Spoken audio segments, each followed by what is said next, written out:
The Galaxy Watch 5 is similar to the previous generation of watches, as if Samsung simply copied and pasted all the major parts of the watch, and changed a couple of things they could easily market as brand new to make it seem like they've made a new watch. Well, to a point, this watch is actually great, top of its class if you look at Android watches. However, it's not for everyone, especially if you have the previous gen Galaxy Watch 4.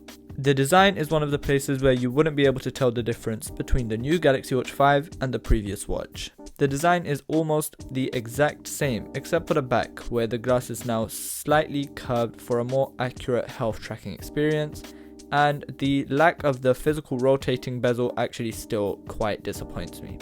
There's just something about twisting the physical bezel and getting that actual real life feedback and going through the menus.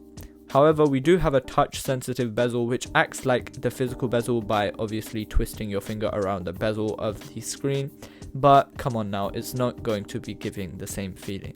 If the vibrations in this watch were more tactile like the Apple Watch Series 7, then maybe it would have been more convincing and less of a pain.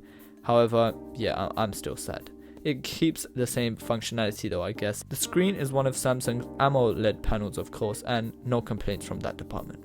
You'll be able to see everything just fine on the display, with the added benefit of Samsung's new accessibility options. A nice bright display, more than enough for outdoors, and with these new accessibility options, you will be able to see the screen no matter what you're in and no matter how bad your eyesight may be. Features are also something which this watch is going to be very similar with the previous model. To be honest, they didn't add anything brand new, and a feature they can really sell with this watch. Yes, it has all the same health sensors, and yes, it has the same sleep tracking and activity tracking, and the same exercise and everything we've seen in previous Samsung smartwatches. They have all been slightly improved with better accuracy, but apart from that, not much.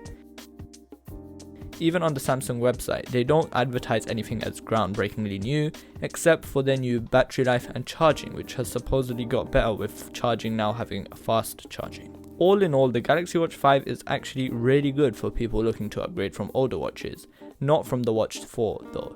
If you have the Watch 4, it's basically the same watch but with obviously Samsung's new marketing, a new name, and a curved back. To be honest, if you do have a Galaxy Watch 4, you'll be just fine for at least a couple more years.